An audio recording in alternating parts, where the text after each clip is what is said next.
Spain के 33 साल के क्रिस्टियान मोरालेस की अपनी बुलडॉग लोला से अटूट दोस्ती थी। जब लोला की मौत हुई तो उन्होंने उसका जेनेटिक मटेरियल फ्रीज करा लिया ताकि वो उसे दोबारा जीवन दे सकें। मैं अपने कुत्ते का क्लोन बनाना चाहता हूँ क्योंकि अभी हमारी कहानी खत्म नहीं हुई है। 1 साल पहले हुई कार दुर्घटना में लोला की रीढ़ की एक हड्डी टूट गई थी और उसे सर्जरी की जरूरत थी। फिर उसके खून में जहर फैल गया और निमोनिया से उसकी मौत हो गई। लोला 9 साल जिंदा रही। बार्सिलोना में क्रिस्टियान को घर की हर चीज लोला की याद दिलाती है। वो उनके परिवार के सदस्य की तरह थी। ये लोला को दोबारा देखने जैसा होगा। वो मेरे साथ सच में होगी। मैं जानता हूँ कि वो लोला नहीं होगी, लेकिन जीन तो उसके ही हैं। लोला की बेटी जैसी या उसकी जुड़वा बहन जो शायद कभी पैदा हुई हो। दक्षिण स्पेन के मार्बेला शहर की इस लैब में अब तक सिर्फ महंगे घोड़ों की क्लोनिंग की गई है, लेकिन अब ये लैब कुत्ते बिल्लियों की क्लोनिंग करने वाली यूरोप की पहली लैब भी बनने जा रही है।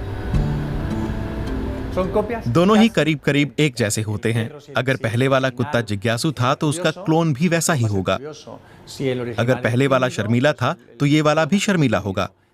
बेशक ये दूसरा जीव है, लेकिन दोनों आनुवंशिक तौर पर एक समान हैं, इसलिए दोनों का बर्ताव भी एक जैसा होगा। इस रॉटवाइलर की भी क्लोनिंग होने वाली है। इसके टिश्यूज का नमूना लिया जा रहा है, जिसकी कीमत 2800 यूरो है। पूरी क्लोनिंग प्रक्रिया में 55,000 यूरो का खर्च आता है।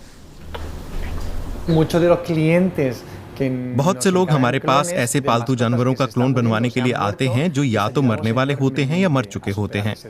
हम शोक मनाने में उनकी मदद करते हैं। अगर क्लाइंट खर्चा उठा सकता है तो वो ये काम करते हैं। लेकिन क्या पालतू जानवरों के क्लोन बनाने से मालिकों का दुख वाकई कम होता है? आंद्रे मार्टिन जैसे मनोवैज्ञानिक ऐसा नहीं मानते। आप दुख से नहीं भाग सकते, ना ही अपने पालतू जानवर के साथ वक्त को लंबा खींच सकते हैं। क्लोन आखिरकार है तो एक कॉपी ही। आप चेतना और जीवन को क्लोन नहीं कर सकते, इसलिए बिछड़ने का दर्द तो वैसा ही रहता है। फिर भी इसकी काफी मांग है। यहाँ सैकड़ों पालतू जानवरों के नमूने इकट्ठा किए गए हैं। 11 जानवरों की क्लोनिंग हो चुकी है। क्लाइंट कॉल करते हैं और हम उन्हें सारी जानकारी दे देते हैं। बताते हैं कि क्लोन आखिर होता क्या है और असली जानवर की जगह नहीं ली जा सकती। हम ग्राहकों को धोखा नहीं देते। क्रिस्टियान ने अभी सिर्फ लोला के टिश्यू के नमूने लेने के पैसे दिए हैं। अभी उन्होंने क्लोन बनाने के बारे में फैसला नहीं लिया है। ये एक फायदेमंद कारोबार है और बहुत महंगा है। शायद भविष्य में थोड़ा सस्ता हो जाए, तब सोचूंगा। लोला के जीन्स को स्टोर करके मैंने ये विकल्प खुला रखा है। लोला के जीन्स को सुरक्षित रखने के लिए क्रिस्टियान हर साल 500 यूरो खर्च कर रहे हैं। उनके मुताबिक लोला को वापस पाने के लिए ये कीमत ज्यादा नहीं है।